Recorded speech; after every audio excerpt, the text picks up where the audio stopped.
Our guest for today is Miss Thereso Mathe. She's a registered dietitian, an international diabetes educator, and the founder and CEO of NutriRoots Medical Nutrition. She's passionate about metabolic health with a strong focus on diabetes, obesity, and chronic disease prevention.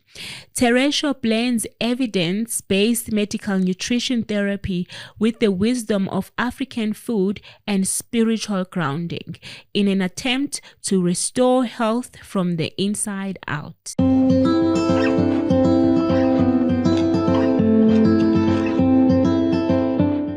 Welcome, guys. This is an all-new episode of The Safe Place to Land, where we talk about mental and emotional wellness in the safety of God's love. Well, this season, we are focusing on reparenting yourself. This is the theme for this season.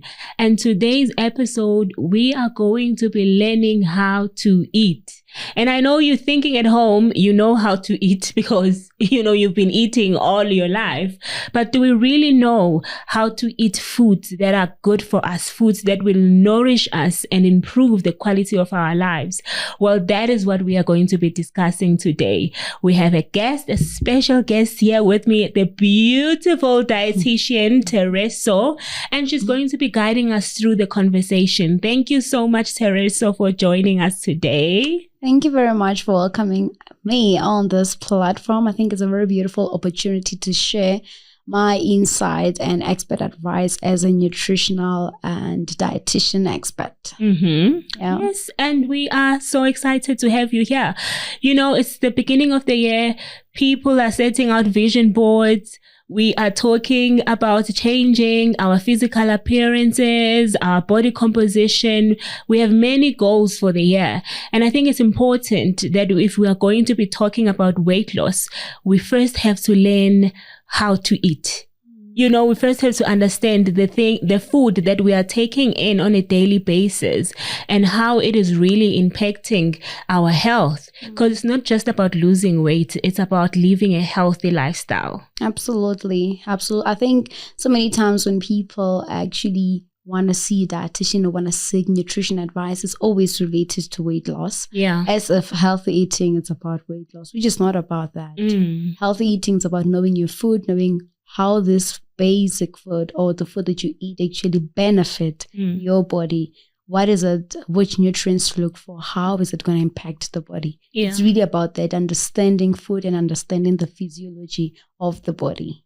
And that is what we are going to be talking about today. So I'm very excited because I'm also on a journey of, living a much more healthier life and taking care of the food that I'm eating, knowing what I'm eating and understanding how it impacts my body and my overall health. So let's get into it. Awesome. So what is a dietitian? I think that's the basic question that we need to first, answer. What is a dietitian? Well, a dietitian is a healthcare professional first. That is trained and qualified in nutrition science. So that means medical nutrition therapy, qualified to actually give advice based on evidence science. So to prevent diseases or rather to just give general advice on food for healthy living. So a lot of times I think this question when it comes to what is a dietitian is versus what is a nutritionist. Which we have nutritionists, we have dietitians. Okay. So they are not the same people or same profession, but it all comes back to the basis of nutrition. Okay. So with a dietitian, or let me just touch base on it now that we are there. With a dietitian is we can see people or patients who are in hospital. So dietitian, you're an expert in terms of nutrition in relation to the physiology of a person, right? Which is the body. So that is why you can also see the patients in the hospital. You prescribe diet in the hospital, clinical nutrition. We cover clinical nutrition. So that means we've studied modules in the institution that are relating to the body, anatomy, physiology, seeing patients also in the hospital. So we call it medical nutrition therapy, where we just prescribe diets to treat conditions. Okay. Right? So when you have a nutritionist where they spend most of the time studying the food only, knowing nutritional composition, what food has this, where do you find these vitamins and minerals? So they study the food. So they're the nutritional expert in terms of nutritional composition of the food. Okay. But then in terms of consulting with patients and clients in the hospitals, doing prescriptions for treating conditions, that is where their scope is limited. Mm-hmm. Right. Okay. So I'm assuming you mentioned that dietitians, they're also involved in treating patients in hospitals. Yes. So I'm assuming that we don't have to wait until we get to hospitals in order to see a dietitian. So who should see a dietitian? So a dietitian should be seen by everyone. Okay. That's a simple answer that I can give. For as long as you're living and you're breathing and you're eating, you should see a dietitian, because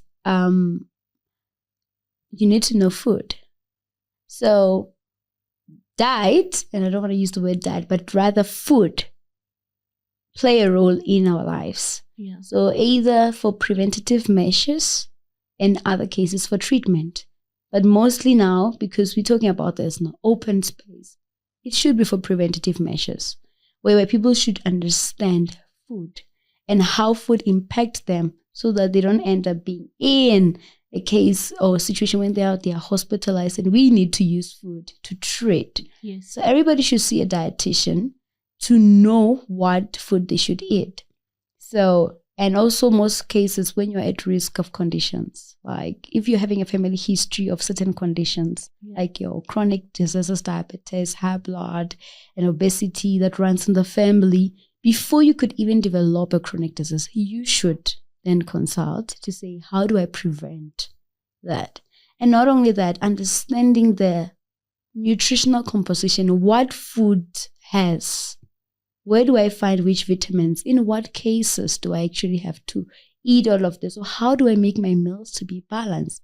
That information, and we give it because we are trained to educate for the most part of it. Even in consultations, even in hospitals, before the patient goes home, we educate, because that's where knowledge comes to be applied. Yeah. So everyone should see a dietitian. The mothers, during pregnancy, you should consult a dietitian, because there is nutrition during pregnancy. And also after giving birth, you should consult. You should know, how do I feed the baby from infancy? From when the baby is going to preschool, what food, or when you're introducing the food to the baby, what food should I give to the child, to the baby? Yeah. How do I know these are allergic foods? How do I monitor the allergies? Now when the baby is an adult, it's no longer a baby, you want to know, how do I make healthier lunchbox? So it's a stage. We call it nutrition in the life cycle, from pregnancy until adult. So that's where you consult in terms of nutrition, because there are a lot of factors that influence how we eat. Yeah. Wow. As you are explaining, just you mentioning that basically we have to start from infancy, learning how to eat. And it just goes to what the theme for this season for our podcast, which is to reparent yourself. And unfortunately for me now, I'm 34 years old, and this is the only time where I'm getting to learn about food and how to eat properly, Our parents, they did the best they could. And the emphasis for them was just to put food on the table so that you are full, your stomach is full. But it was never about, what are you eating and how is this food going to impact you as an adult or as you grow older? And so now I am reparenting myself and trying to learn how to eat properly. And it's difficult. It's not easy, because I'm used to ipap no curry, and I enjoy that because it's nostalgic to me. It's what I've been trained to eat. And now you are coming in with some different information. Now you're telling me to eat broccoli. So it's a hard process. It's not an easy transition for people to do. And I want us in this conversation to keep that in mind, that compassion to say, yes, you are here, you are listening, you are willing to learn, but how can we make it easier? How can we make it an easier transition for people to be able to do it? So that leads me to my next question then. How should a proper balanced plate of food look like? Awesome. I think just landing on from your previous comment that you just made now, in making a proper meal. Yeah. And when you say this is balanced, for healthy eating to not be hard and challenging. And this is what I always ask. What is it that you know? What is it that you're currently eating? Because it's a lifestyle approach, which means and I'm just reverting back to what you mentioned about you've been eating like this your entire life. Yes. All right, cool. So if you're eating pap and curry, then what's missing? Then you say, okay, I'm missing a vegetable. What vegetables do you usually buy? You say, okay, cabbage or spinach or broccoli sometimes. Then we work with that and say, fine, now you just need to add beetroot and carrot, and this is how you can make it a meal. You understand? So making lifestyle changes, it's about we consider what a person knows, how we can add on that knowledge, make it seem very possible. But you don't have to really go stretch. So it's not just about taking what I already know and just, telling say me all of this is bad. No, it's not about that. Okay. So we're adding on what you know. We help you know how to prepare it much better. Because sometimes, yes, you're eating the cabbage, but you're adding a lot of oil. So when you eat, it's just oil. So teaching you in terms of cooking methods, how do you enrich? If it's just a stew, you don't add any other vegetables. So we bring that. How about you add vegetables in the stew to enrich the nutrients, So it's about that. So now talking about how a healthy plate should look like. Yeah. It should have your starch. Basically, it should be a representation of all the food groups. So you have your starch, you have your protein, you have your vegetables, right? Okay. From the food groups, then we go into what type of starches are they? What type of vegetables are there? What type of proteins are there? From the starch, you have your complex and your refined. So your complex are your brown starches. That's how you can just remember the brown starches. We lean more on the brown because they are high fiber. They have wheat. High fiber is good, low GI, right? So we have that in the plate. Then the refined. Refined means it's refined. It doesn't have a lot of fiber.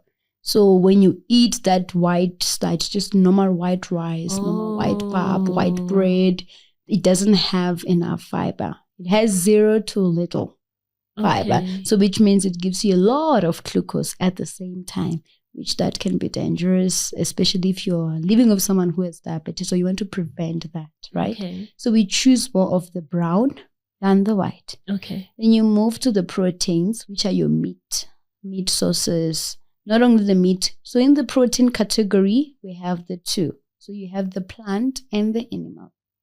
So with the animal proteins, that's where you have your meat.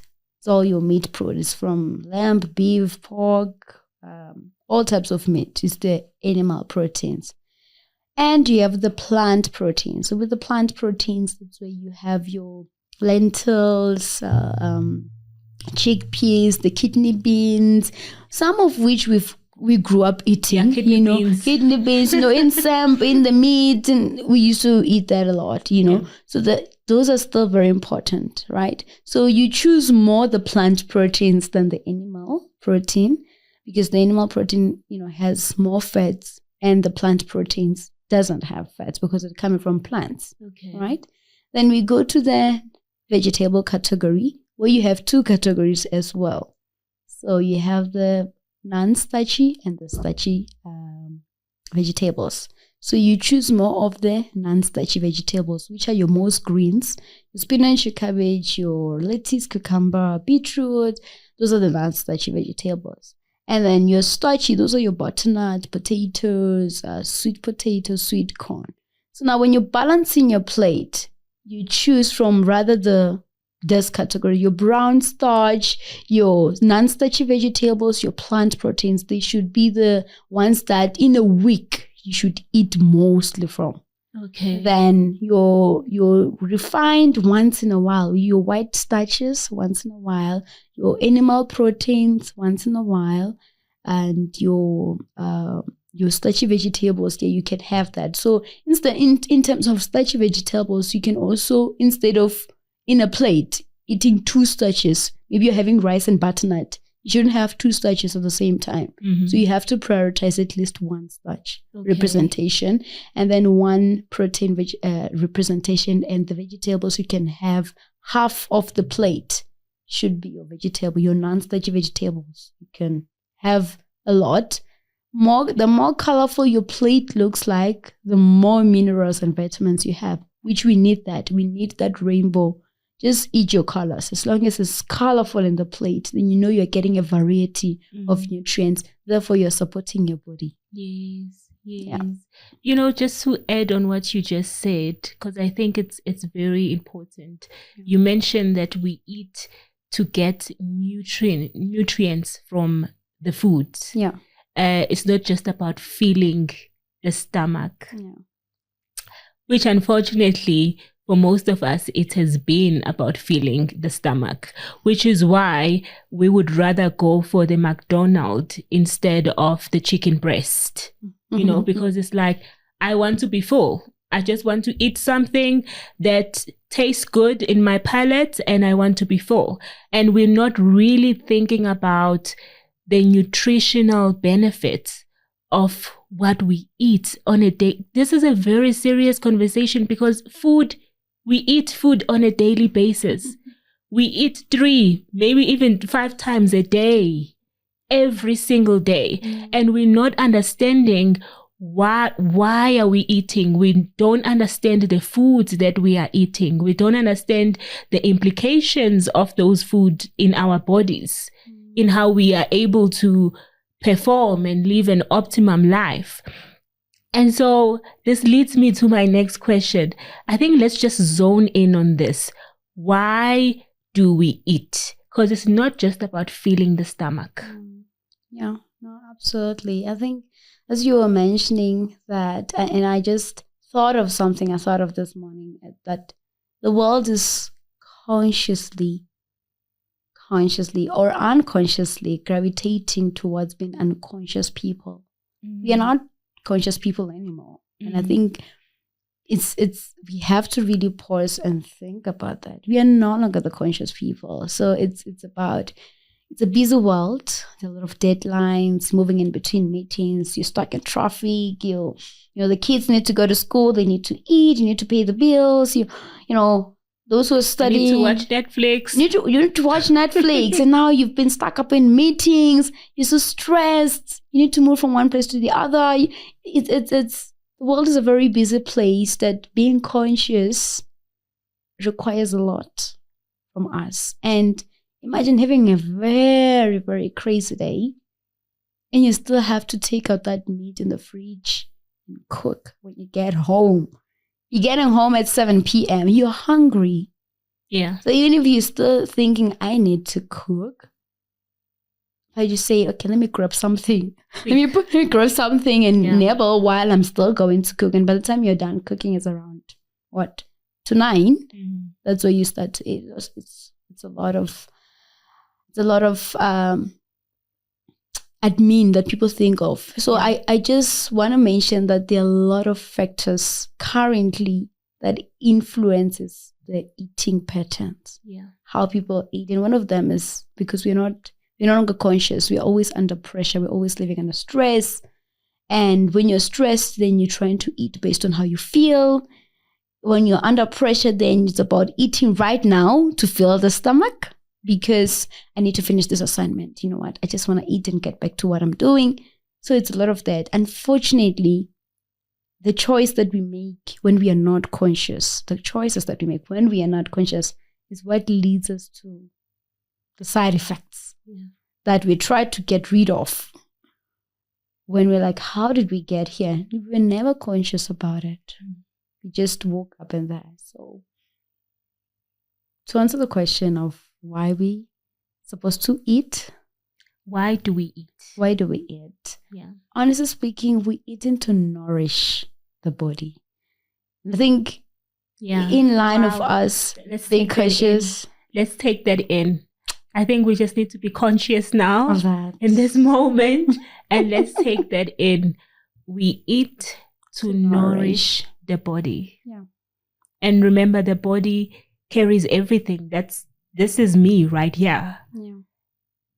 My heart, my mind, everything that makes up who I am. This is me, the body. And you're living in it every day. Yes. And I'm living in it every day, and I'm expecting it to perform every single day.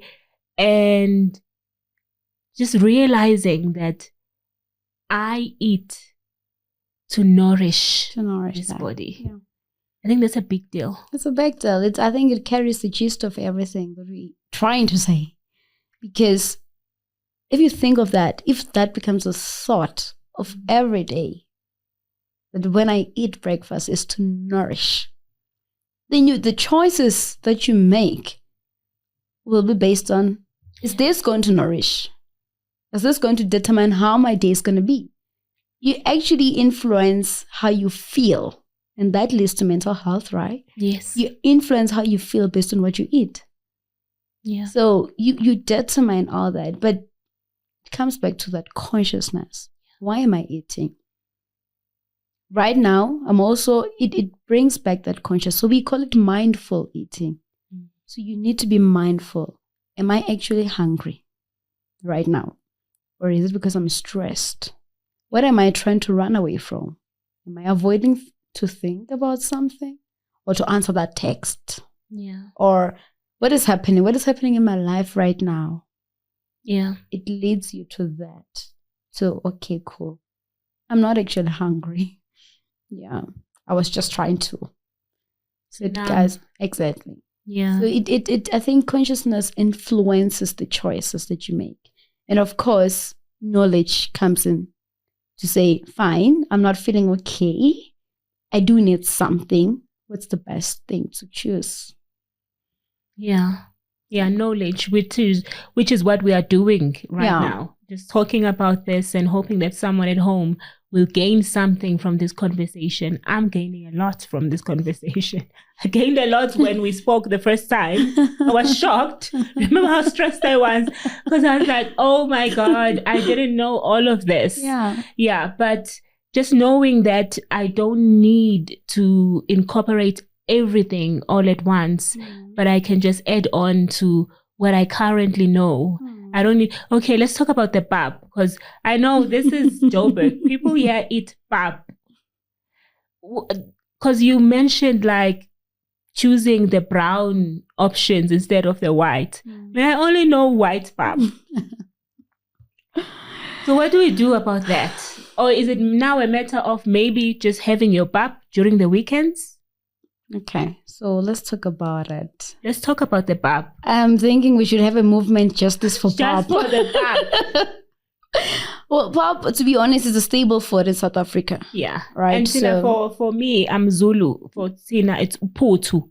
Putu. Do you know the difference between a pap and a Putu? Yeah, Putu is giving. It's a rich kid vibe. No, it is. Putu. We can't cook more it. Relaxed. Putu is much more relaxed. You are putting in more maize than the water. But when you cook pap, it's more water than the maize. You know. So yeah, I mean, I'm a Zulu girl. Putu all the way. Let's talk about Putu. We're leaving the pap. Okay, either way, it's the same. Fine, it's the same because we're using maize. It's just the different cooking methods. Why we, on a side note, why we thought Putu is like the rich girls, because you don't eat it with your hand. You know, we always thought that from where I come from. Okay. But so maize is a staple food. Maize is a staple food in South Africa. Yes. So staple food, you know, with the policies and nutritional policies and government and all, with staple food, they have to be fortified. So meaning they have to add a lot of nutrients, minerals, vitamins, because it's the food that are eaten nationwide by everywhere. And also, even when we do the food parcels and donations, we give those food when we do the nutrition food feeding scheme for the children in schools. They get the stable food most of the time because they're the fortified foods, right? So it's a staple food. Absolutely amazing. It has enough nutrients. I mean, that's why we are the women we are today because of that, thanks to feeding scheme. But now the challenge comes in white pop or maize. Yes. It doesn't have a lot of fiber. Yeah. I know there are a few companies at the moment that are trying to increase the fiber content in maize, which is really amazing. Yeah. So I would suggest rather when you're buying your maize, and I know this can even be related to Gauteng because a lot of people are not staying with bigger families, so you don't need to buy a bigger one.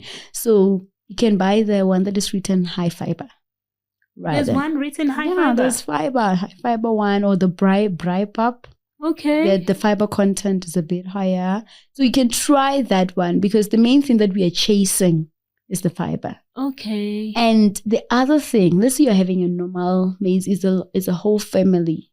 Yes. How much you're putting in a plate matters. Okay. Because remember, pop falls under starch. Yeah. Right?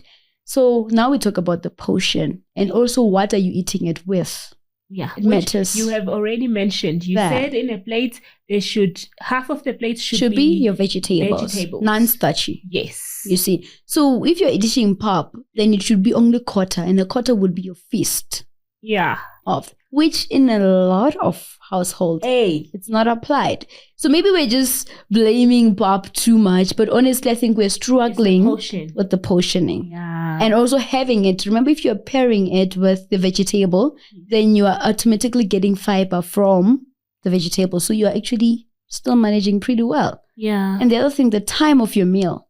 If you're having a large portion of pop at 9 p.m. and immediately you sit down and watch TV and then you sleep, pop falls under starch. Starch are your immediate energy foods. So you need to use that energy. So you're sitting down, you're going to sleep, you're storing more energy, then it becomes fast, and that's how a lot of people gain weight because of that. So let's not, justice for pop, let's not blame pop. Justice for Uputu, for Zulu people. Justice for Uputu. Wow. Yeah. That was informative. So maybe eating your pap during the day would be the best option. Yeah. Because you're using energy. You're using that energy. Yeah. And also not every day. Yeah. You know, you just need to alternate. Just alternate your starch. Pay your starch with something. With your non-starchy vegetables, have your protein. Control your portions. That would be amazing. That would really be amazing. Okay. Wow. This is, I'm blown away. You mentioned, now let's go into fiber, because you've been talking about fiber a lot. Why is fiber important? This is another micronutrient to be obsessed with. Okay. I'm kidding. I'm all ears. I'm kidding. We should be obsessed with everything for sure.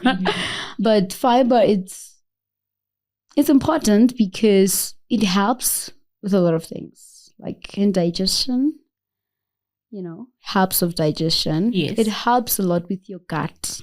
And I'll try to say this in the most simplest way than the scientific way. In the scientific way, I would say fiber is a prebiotic. It's a natural prebiotic. Yeah. And so in your gut, right?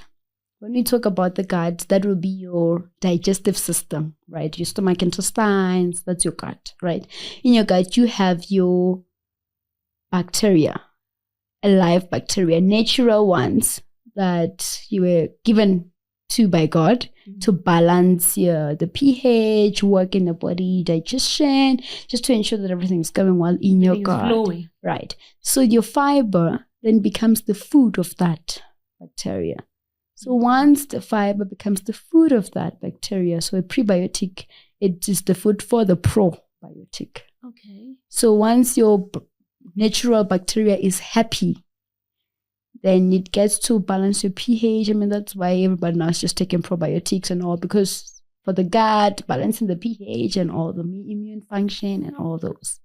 But then that's the biggest part of fiber. Yeah. It helps. Then once your gut is happy, because now your what we call microbiota, it's happy, your immune function is strong, digestion is strong, your prevented diseases and all.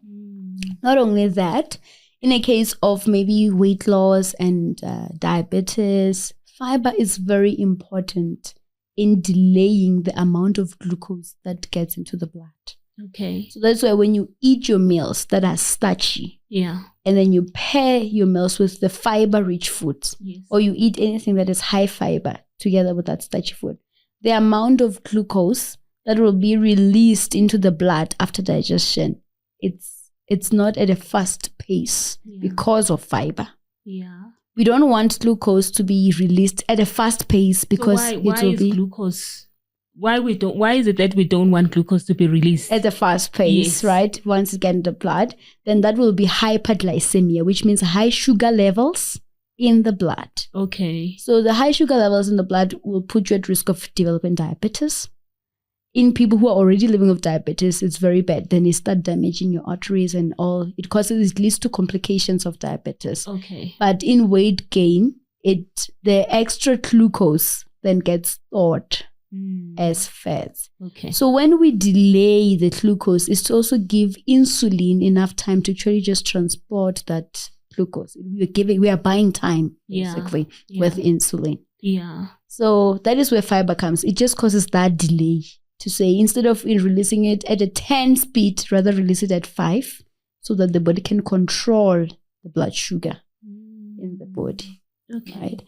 And what else? Yeah, it's the food. Basically, main thing is the sugar and digestive tract. Once your gut is happy, then your immune function is impacted.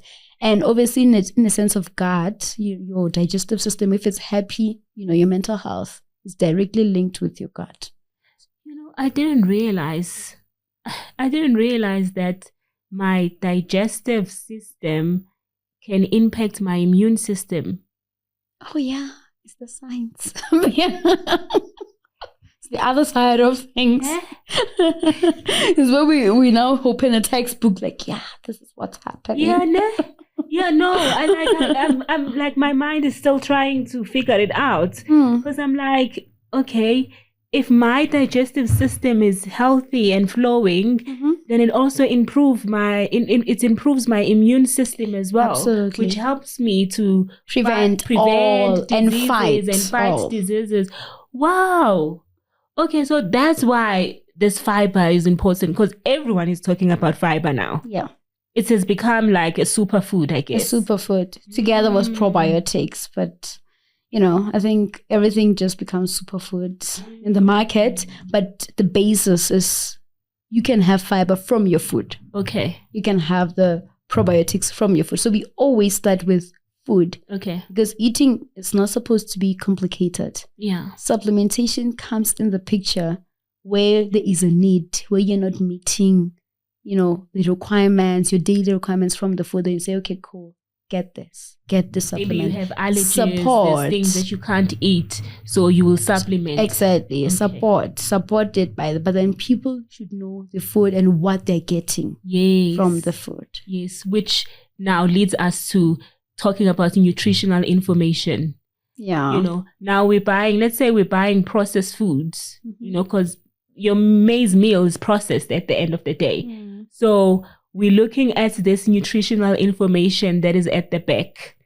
What are we looking for? If I'm going to say this is good enough for me to buy as someone who's conscious about my health now, what am I looking for? I'm thinking you're going to say fiber. So don't be obsessed with it, but yeah, it's good to always have fiber in everything. But I think more than anything, before I even go into nutritional information, is what is your priority? Yeah. What are we dealing with? So I would say always it gets back to that. What is your priority? What are you dealing with? Are you on a weight loss journey? Are you diabetic? Are you preventing? What is it when you go? Like, you know, can't I just mix all these things together? I want to be healthy. I want to lose weight.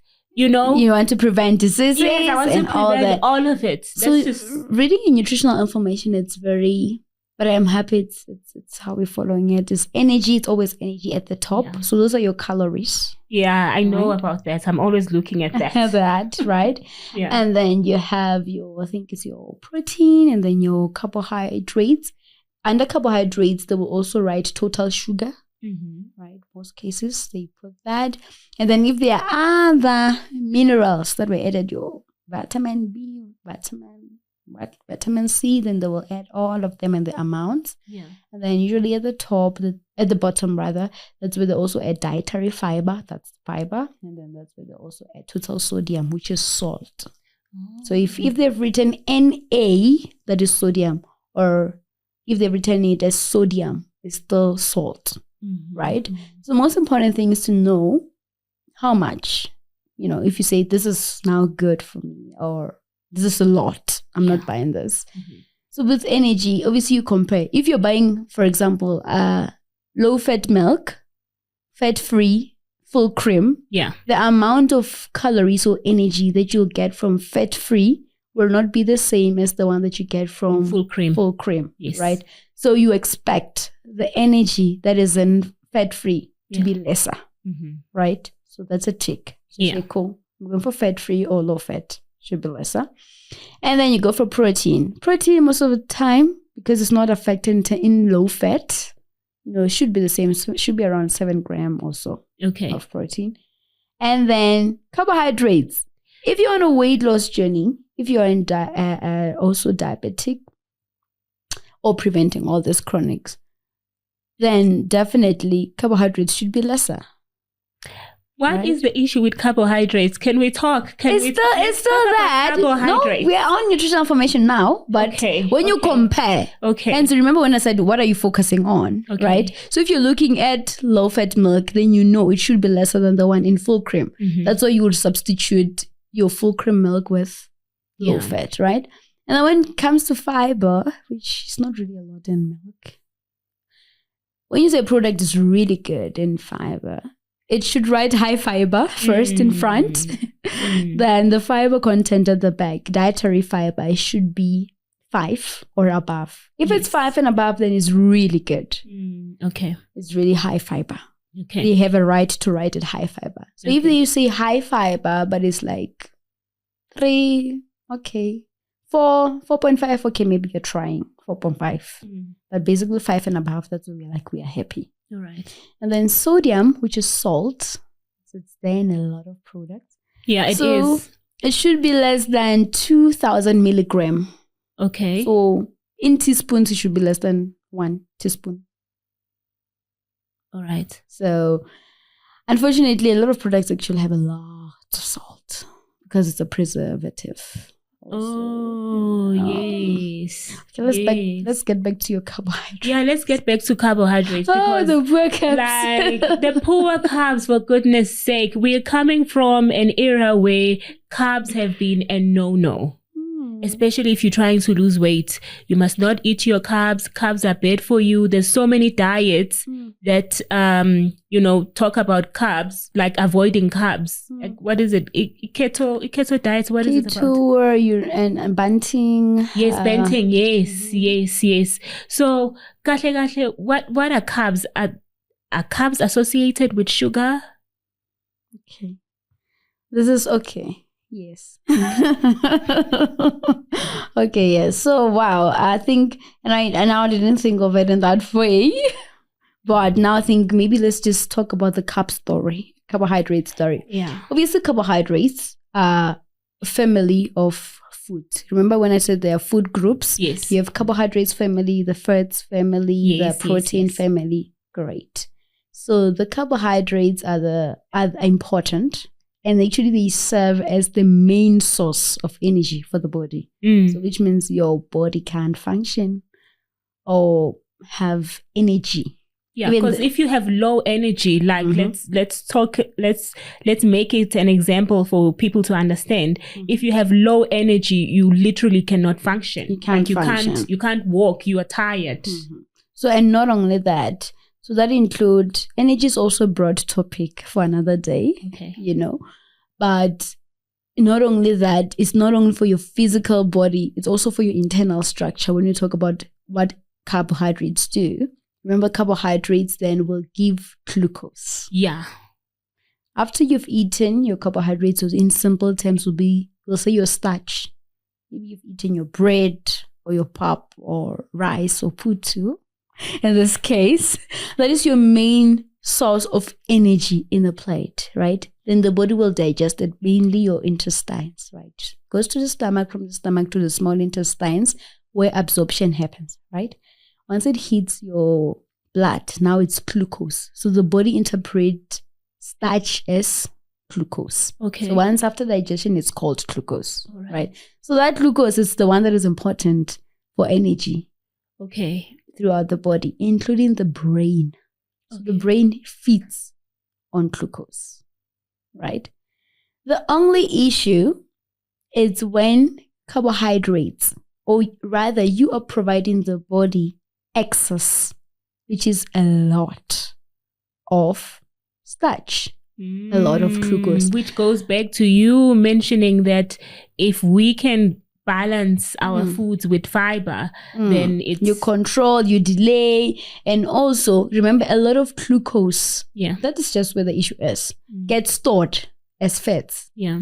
So there's nothing wrong with carbohydrates. No. It's just the portions. It's just not having a balanced portion. Just not having balanced meals. You're not balancing your carbohydrates. Portion, the type.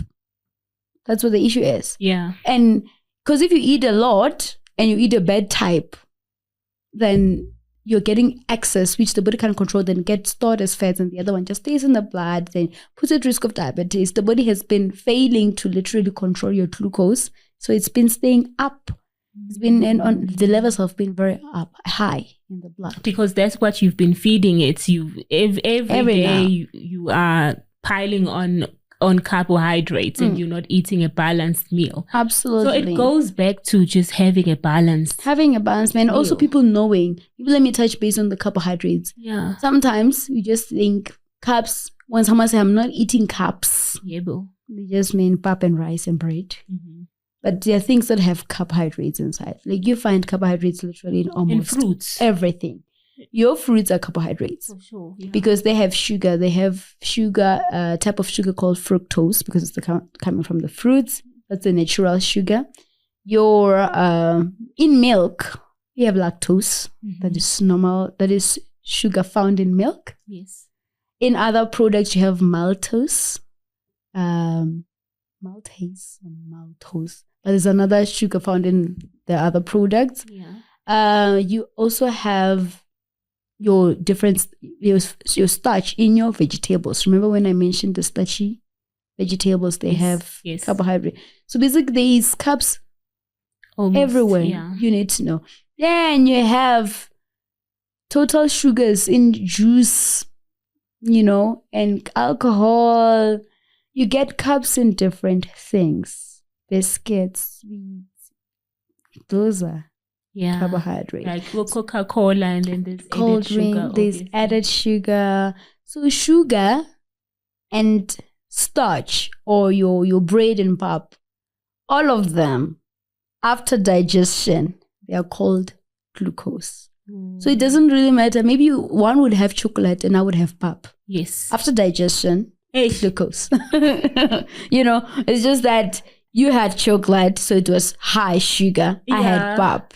I had a white pap. It was a large portion, so it's high sugar. So you should know, when you say carbohydrates, it's like this whole big family of different things. Okay. Yeah. I get you.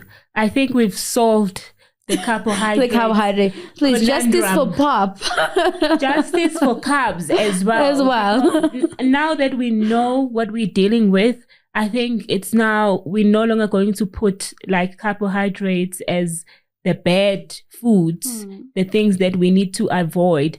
I think it's just about understanding the portions, understanding what you're eating, and focusing on a balanced plate or a balanced meal. True. Anything.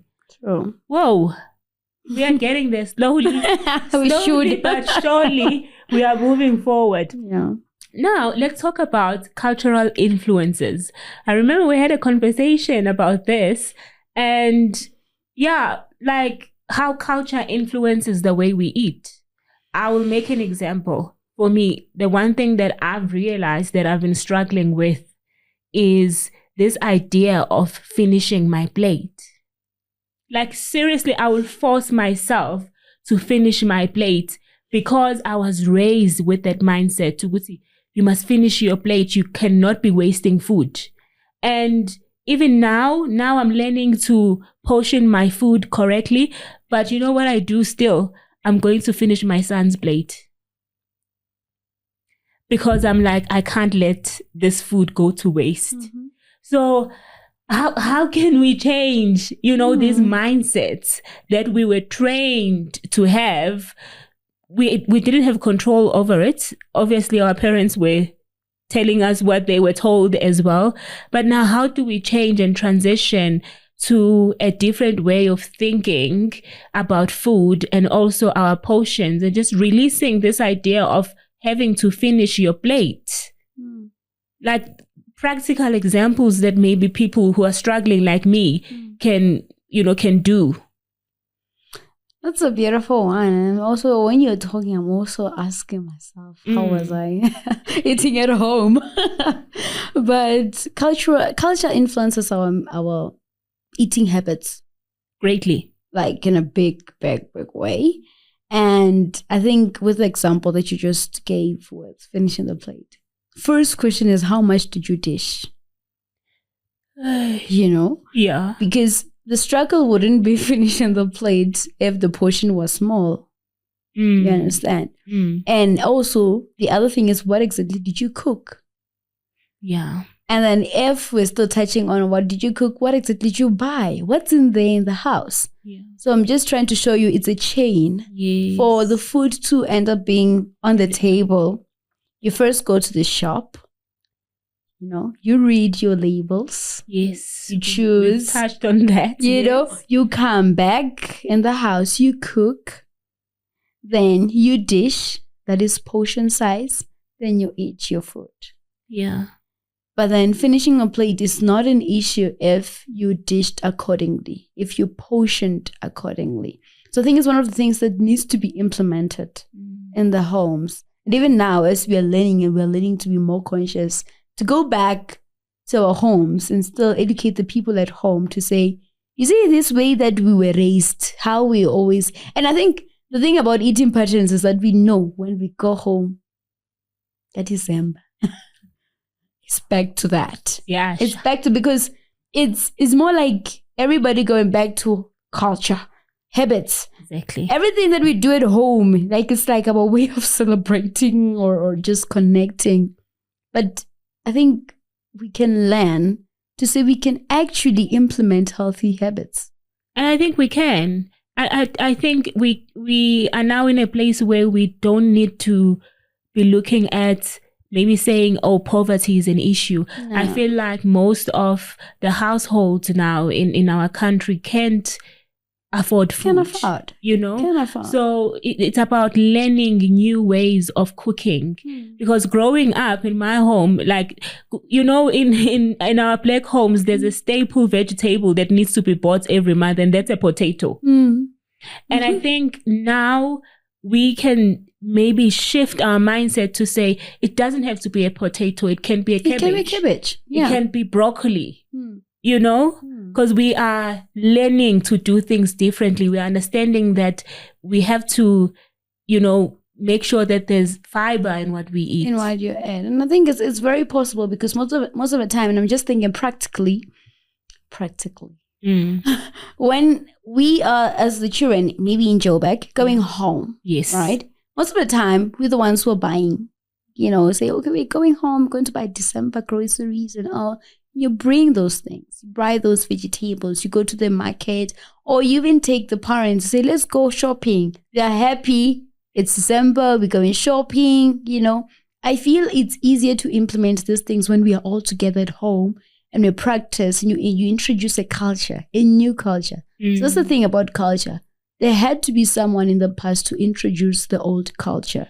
right now there has to be someone to introduce the new culture. So culture is allowed to change. It can change. I think that's the issue. Yeah. That's the belief that culture should always stay the same.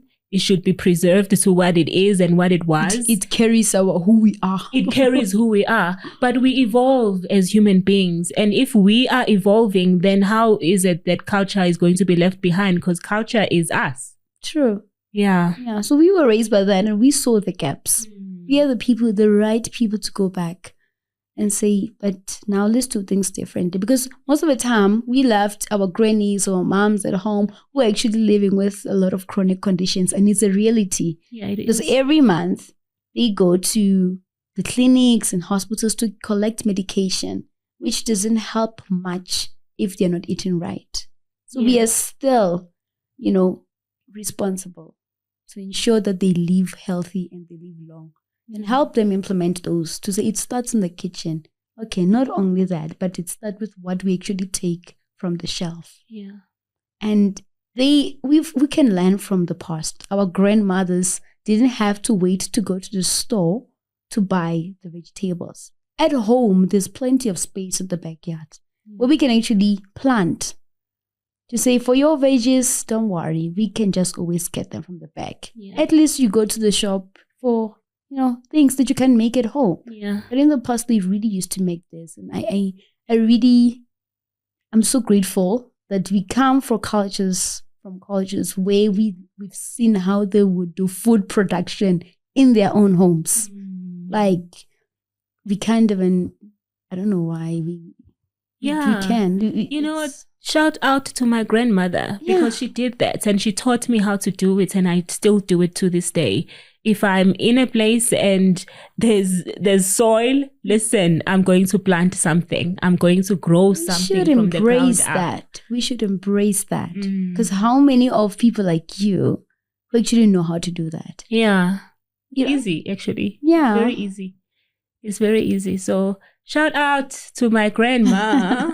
And she's eating healthy now. I think it's because of health reasons, obviously. But she is, when I go home now, there's always a vegetable now in the meal. There's cabbage, she likes to boil her cabbage. She doesn't fry it and all the other things anymore. So, but she has had to do it because of health complications. And I think with this conversation that we are having, we are saying, let's do it without being in that position to prevent those type of situations. Yeah. Wow. Okay. So I think let's give people practicals now. Where do we start?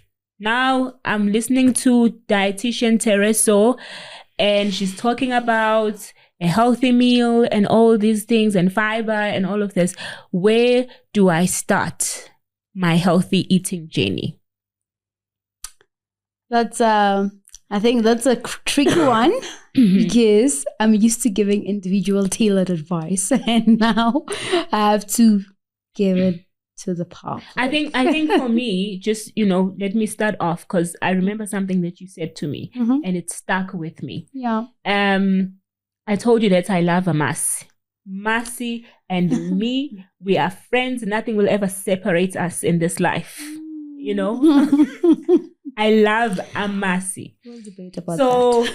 On weekends, I look forward, especially on a hot, sunny day, I look forward to a nice meal of Amasi, cold and creamy.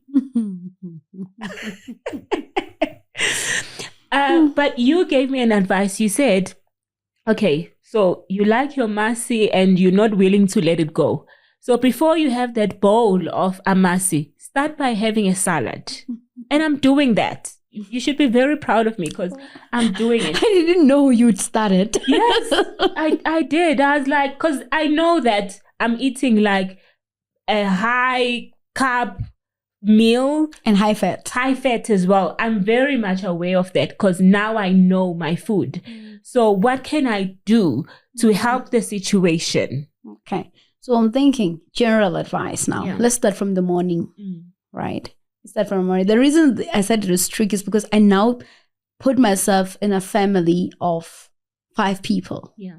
and you want to implement changes. Yeah. It's a mother, perhaps a father, 3 kids. I put myself there to say implementing a new culture when you've introduced a culture of buying takeouts every day. The kids love their burgers and pizzas.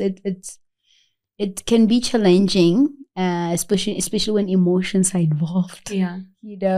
But it has to be intentional, and to say, let's plan it. Let's see how would we want to have our breakfast looking like. Yeah. So it starts from there. Yeah. And then you assess the cereals. If you're a cereal person, maybe in the family you love cereals. Let's assess our cereals. Yeah. Do we buy the cereals that are high fiber? Is that what type of milk do we use in our cereals? Do we add sugar in our cereals? How much sugar are we adding? So I think you start from there. Yeah. So then you get back to say, okay, this is what we are currently doing. We're adding sugar, we're adding a lot of full cream milk and double cream. Assess what you are currently doing. Assess what you're doing right now.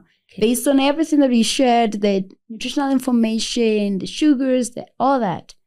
Then from assessing, can you change that? Can you adjust that? I love that. Then from seeing the possibility of adjusting, then the third step would be, what is the most close relative to what I'm currently eating? What is the best substitute of what I'm currently eating? Mm-hmm. So if you're using the double creamy yogurt for your muesli, then you opt for full cream, while with the goal of getting to low fat. Yeah. You see, if you're using the full cream milk, then you say, cool, let me use the low fat and see. Yeah. So change is slow. Implementation cannot be drastic because you will relapse so bad. You be real with yourself. You need to be conscious of, this is where we are as a family. We are all struggling with this, and we have noted this, and these are the changes we want to implement because we want to get there. Yeah. So from breakfast, if you are you're not a cereal person, but you are a 5-star type of breakfast person, people, you're having all your fried eggs with bacon, Russian and Vienna, and the cheese, and a full plate. And you sit and you assess, and everybody has the 4 slices of white bread, toast with butter. Then you assess that. You're having ultra-processed foods. So a lot of fat, lots and lots of fat, and lots of salt. Yeah. From just the bacon and Russian and Vienna alone, they are processed. So they're not the whole foods, right? Yes. They have a lot of salt because, salt was added to preserve the food. Mm-hmm. But then you're having that every time, which is not healthy for even your blood flow because of a lot of fat and the salt. How you cook your eggs, you're still getting protein, but then you're frying your eggs. It's a lot of oil. On top of that, so you're having a very fatty and salty breakfast together with a high glucose from 4 slices of bread, which means the portion alone is already out. Yeah. So you sit and you assess. So I think the first thing, more than anything, is everybody to come back to the consciousness. Let's observe. How are we eating? Let's go back to the main reason why we eat. Yeah. To nourish our bodies. Are we nourishing right now? The thing is to start there, and then you assess your meals. You assess if you're not eating the lunch at home, then check what's in the lunchbox. What do you always put in the lunchbox? If you're not doing lunchbox, then what are you always buying at the canteen or Mr. D or food outlets? What are you always buying? And coming back to dinner, you can just sit. You can even ask your kids to help you, remind you, what have you been eating from Monday, Tuesday, Wednesday, every dinner? And what food journal. Food journal. I love it. It works. Yeah. I have a food journal and it works, guys. Like, I think if you are going to make changes, you have to have a food journal. Yeah. Just to keep track. You keep track of what you've eaten. You are not being penalized or corrected. You're just right. You are just being honest with yourself first. This is what I've eaten. And how much? Yeah. And how did you cook it? Because you can buy a very healthy meal, very healthy ingredient, nice. But how you cook, you mess it up. Yeah. So you just you write it down. Yeah. And then you see, okay, you will really have a full view of how you've been eating, what you've been buying, and how you've been cooking. Because most of the time we are not. We really, myself included, we're not aware. We just like, okay, cool, just gonna put this in the air fryer and put. You're not thinking about that, but sitting down to now say, did I actually cook that? Yeah. You know. Yeah. So I think we need to assess what we're eating. We need to be conscious. Write it down. It will help us in terms of how we're gonna. What are we going to change? What do we need to change? Yeah. This stays, okay, the eggs, they stay. Maybe you say, cool, Vienna, fine, once in 2 weeks, we can have that. Cool.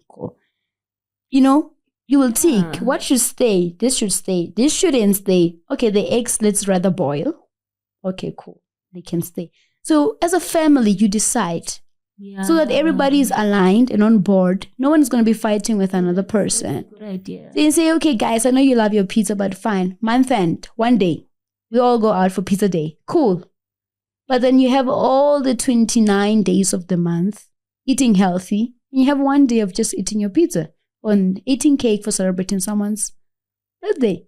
That thing, and it will be so great if families implement it.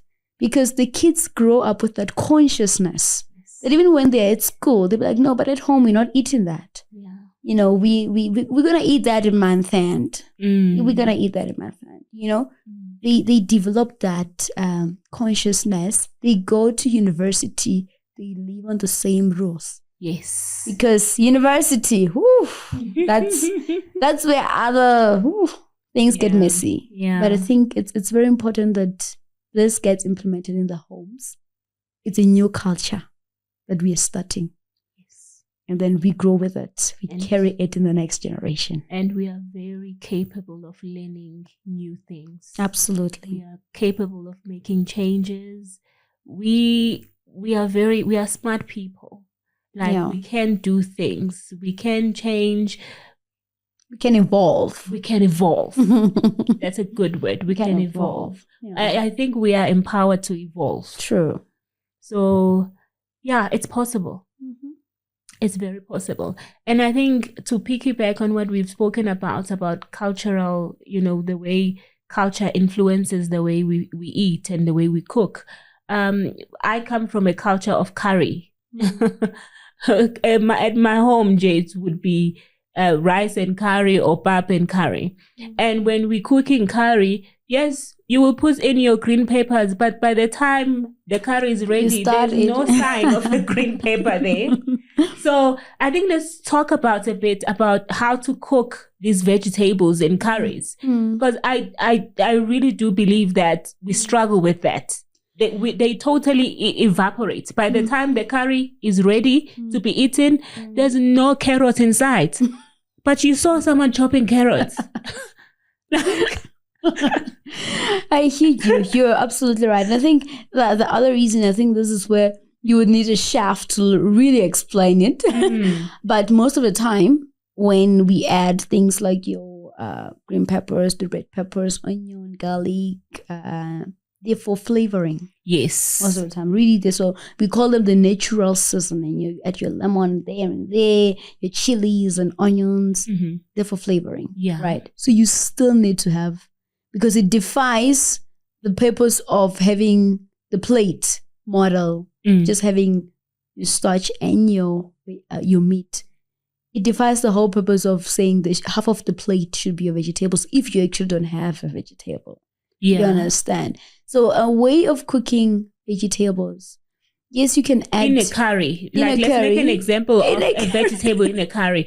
I feel it should still be there. If you put in maybe mixed veggies, because in most home people buy mixed veggies.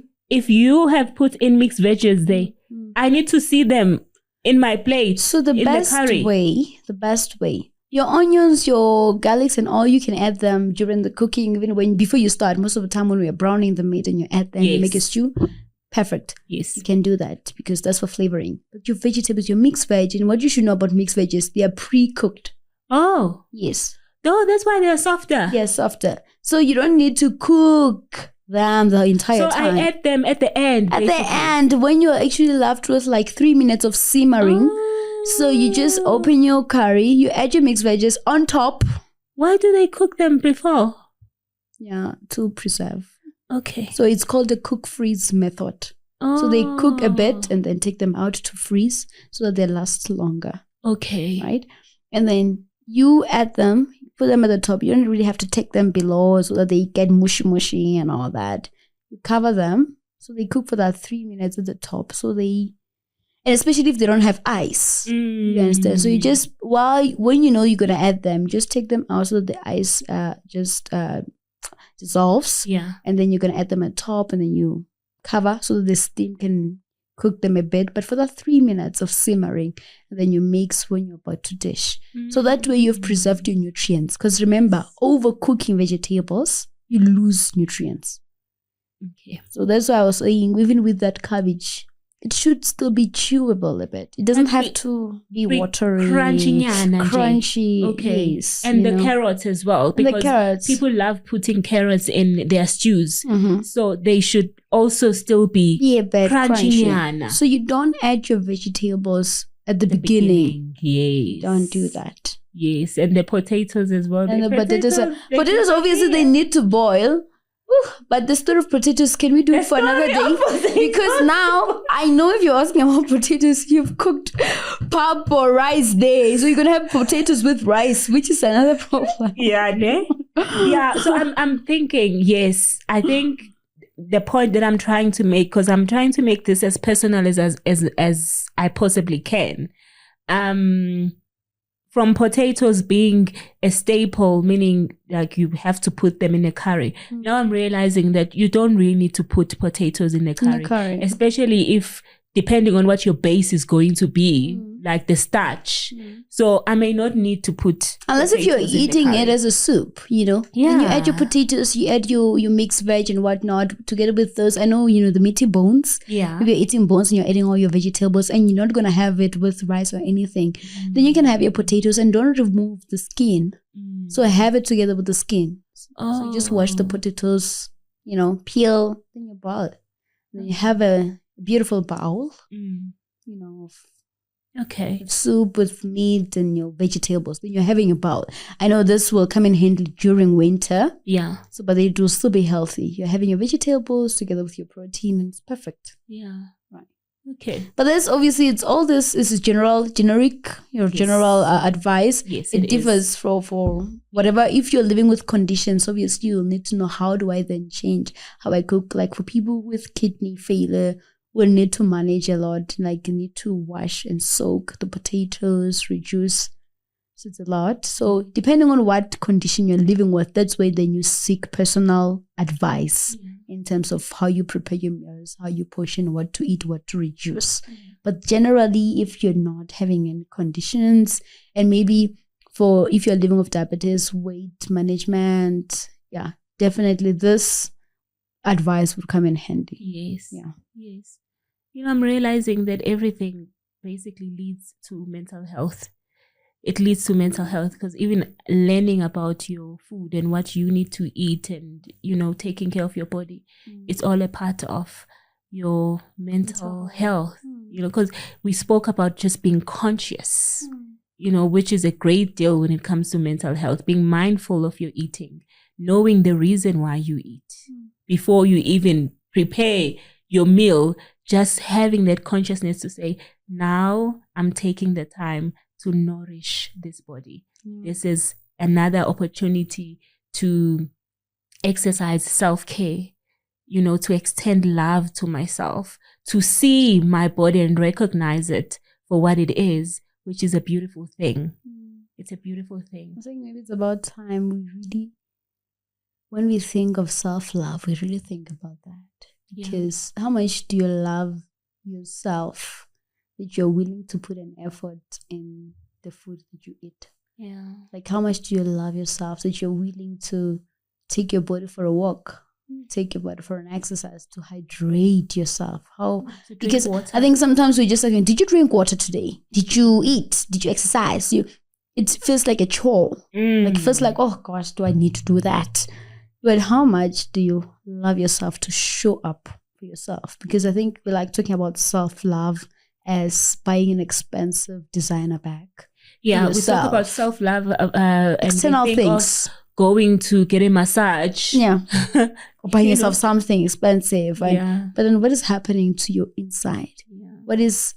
I think if we touch base even in issues of mental health, then that's what energy are you letting into your life? What thoughts are you entertaining? Is it the negative thoughts?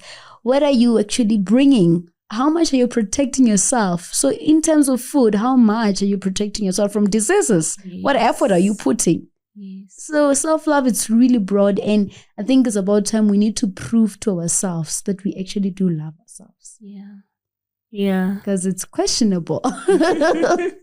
Yeah, but we are learning. We are here reparenting ourselves so that we don't put the blame on our parents. True. But we are taking accountability to say, yes, they did what they knew how to do, but now I know more. And I'm going to show up for myself in ways that I may need, that possibly my parents or my caregiver didn't know how to provide for me. True. So even when it comes to eating, it's a way of you reparenting yourself and saying, yes, I wasn't taught how to eat properly, but I'm taking accountability for myself. True. And yeah, I love this conversation. So where can people find you? All right. People can find me. I'm in Danfin Square. If you're in Danfin Square, that is 4 Ways Johannesburg. So it's 4 Ways, it's Joburg North. Yeah, I'm in Danfin Square at the medical center there. But also on Instagram is dietitian Thereso. So, and contact number, I'll just leave my contact number also. Yes. And my email is thereso@nutriroot.co.za. I'm welcoming, emails, calls. What do you have in mind? If you want to consult, you want to get advice or any collaborations. Yeah. More than anything, I'm extremely, very, very passionate about community, which is people in their homes, people in the communities. How do we get to implement what you told us at home? Yes. That's my biggest passion. I worked closely with communities, and that's why I developed the heart of community, because we teach there in the hospitals, we teach in the practices, but then the question or the burden lies with the person. Okay, cool, I know. What do I do again? Yeah. That's what the question is. Yeah. So I'm more passionate about that, malnutrition in the young children, chronic conditions in the adults, and, nowadays chronic conditions in middle age group, because that's where it is right now. Educating people. I love educating a lot. I think I should be a teacher, but topic for another day. But I do love educating. I'm very passionate about nutrition, wellness, well-being. And the thing about when you eat healthy, when you show up for yourself, when you exercise, when you see changes and improvements in your life, you feel good. Yeah. You really, really feel good. And that's mental health. It improves the quality of your life. You just feel... You don't need to wait for heaven, guys. Like... Earth can be good. Being on earth can be good. People are out here waiting for heaven in order to be their best self, in order to reach this eternal body and become something new. But I think we've been given an opportunity as well to do it here on earth. Absolutely. To adopt consciousness, to learn more and evolve, Consciousness is more spiritual. Yes. Actually. I mean, it says be sober-minded. Yeah. So if you practice consciousness, you understand it's more spiritual, because it means you're not suppressing the idea that there are things happening around you. Yeah. You acknowledge that this is happening, but I'm going to be sober-minded. Exactly. So if you think about it in that way, and It will help a lot. Yeah. I strongly believe that as South Africans, we have it in us to bring the change. Yeah. Because there is so much that has been invested in us, even through our culture, even through our beliefs, even there's so much that we can always look back and take lessons from home. Even when we're in the city, we implement that. Yeah. And this has been a wonderful conversation. This has been an amazing conversation. Thank you so much, Thereso, for coming and sharing all of your expertise with us. And please be sure to keep in touch, comment, share whatever you like to share on the video. And remember to like, subscribe, and just participate in the conversation. And Thereso is available for consultations. If you'd like to extend that, do so. This has been an amazing conversation, and thank you so much for tuning in.